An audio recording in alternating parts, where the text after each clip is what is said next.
Hello friends, आपका जेके biology class में स्वागत है। और आज के वीडियो में हम लोग रिस्ट्रिक्शन एंजाइम और डीएनए लाइगेज के बारे में बिल्कुल बेसिक बात करेंगे। और साथ साथ हम ये भी बात करेंगे कि किस तरह के सवाल इससे एग्जामिनेशन में पूछे जाते हैं। और आपका यह बेसिक कॉन्सेप्ट ये दोनों से संबंधित रीच करेगा कॉम्पिटिटिव एग्जामिनेशन के लिए। तो आइए इसको देखते और समझते हैं। तो अगर आपको ये वीडियो दिखाई नहीं दे रही है तो आपको रिजोल्यूशन थोड़ा सेट करना पड़ेगा। 144 से थोड़ा सा ही रीच कर दीजिए तो आपको क्या अच्छी तरीके से दिखाई देगा। तो सबसे पहले रिस्ट्रिक्शन एंजाइम। तो पहला एक बेसिक बात कि रिस्ट्रिक्शन एंजाइम को हम लोग कहते क्या है, मॉलिक्यूलर सीजर कहते हैं। मतलब ये डीएनए को काटने के काम में आता है ना। तो पहला सवाल बहुत फ्रिक्वेंटली किसी भी एग्जामिनेशन में यही पूछे जाते हैं कि रिस्ट्रिक्शन एंजाइम का काम क्या है। तो ये मॉलिक्यूलर सीजर कैंची है जो डीएनए को काटता है। सिंगल स्ट्रैंड डीएनए को नहीं, डबल स्ट्रैंड डीएनए को काटता है। सही है। दूसरा सवाल, रिस्ट्रिक्शन एंजाइम जो है पाए कहाँ जाते हैं। ये रिस्ट्रिक्शन एंजाइम बैक्टीरिया में पाए जाते हैं, यूकेरियोटिक सेल में नहीं पाए जाते हैं। अलग अलग बैक्टीरिया में अलग अलग रिस्ट्रिक्शन एंजाइम पाए जाते हैं। तीसरी बात, रिस्ट्रिक्शन एंजाइम जो है अलग अलग रिस्ट्रिक्शन एंजाइम जो है अलग अलग अपने साइट को पहचानते हैं, अलग अलग अपने डीएनए के रिकॉग्निशन साइट को पहचानते हैं। जैसे अगर हम इकोलाई की बात करें तो यह जो साइट को रिकॉग्नाइज करेगा GAATTC को रिकॉग्नाइज करेगा। और रिस्ट्रिक्शन एंजाइम जो इकोलाई से जो आइसोलेट किया गया है उसका रिकॉग्निशन साइट यही है।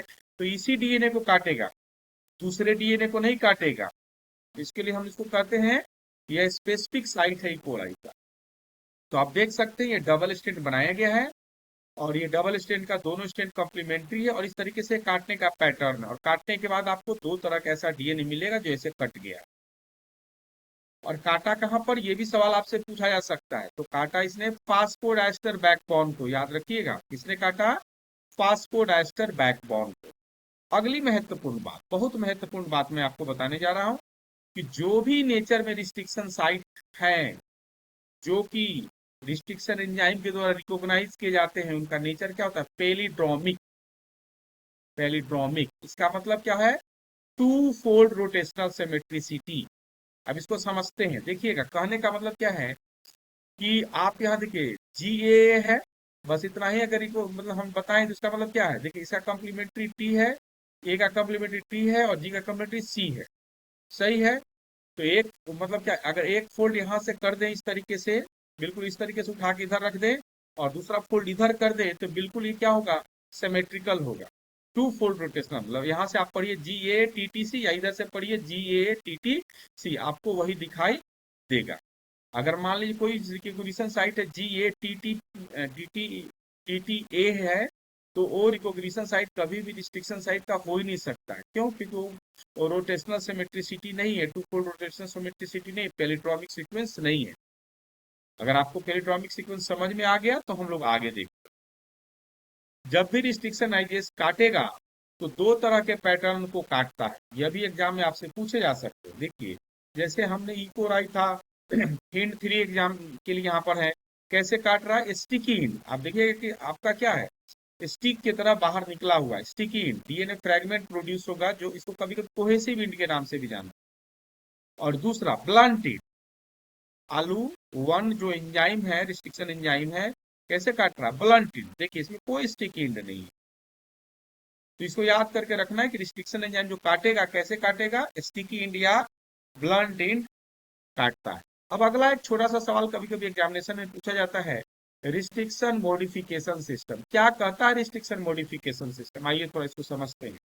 रिस्ट्रिक्शन एंजाइम जो बैक्टीरिया बनाता है वो क्यों बनाता है, तो उसका एक डिफेंस मैकेनिज्म है कि जब भी कोई वायरस का डीएनए बैक्टीरिया के अंदर आएगा तो रिस्ट्रिक्शन एंजाइम क्या कर देगा, उसको काट देगा।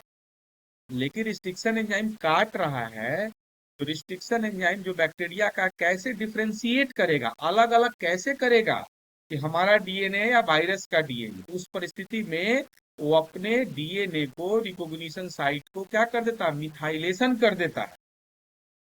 और मिथाइलेशन करने के फलस्वरूप से, और वायरस का डीएनए मिथाइलेटेड नहीं है रिस्ट्रिक्शन रिकॉग्निशन साइट पर, तो अपने और वायरस के डीएनए को डिफ्रेंशिएट करता है।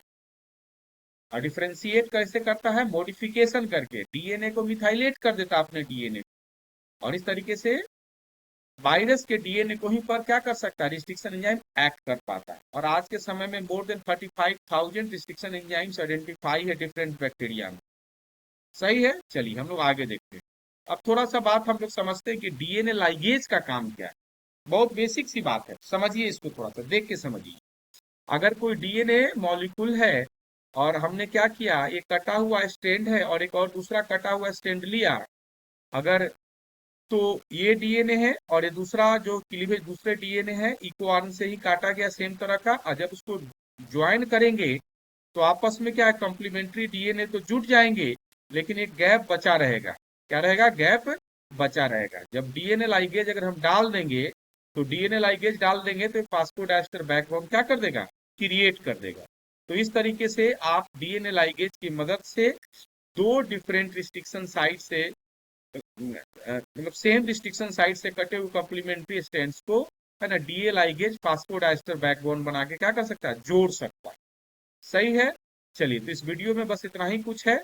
अगले वीडियो में हम लोग फिर आपसे मिलते हैं। अगर वीडियो को अच्छा लगे तो लोगों के साथ शेयर करें, सब्सक्राइब करें। अगर आपको एक concept notes of molecular biology की book, sorry, method in biology की बुक चाहिए, तो आप इस नंबर पर क्या कर सकते हैं? कंसल्ट कर सकते हैं। इसकी खूबसूरती, इस बुक की खूबसूरती यही है। मैं एक मिनट थोड़ा सा आपकी खूबसूरती दिखा देना चाहता हूँ कि इसमें वही चीज बात किए गए जो एग्जामिनेशन में क्या पूछे जाते हैं। बिल्कुल सरलता से बात किया गया है कि बहुत सिंपल, जो एग्जामिनेशन के लिए क्या है, महत्वपूर्ण है, और कोई भी बात जैसे बात नहीं किया गया। ठीक है, धन्यवाद। नए वीडियो में फिर आपसे मिलते हैं।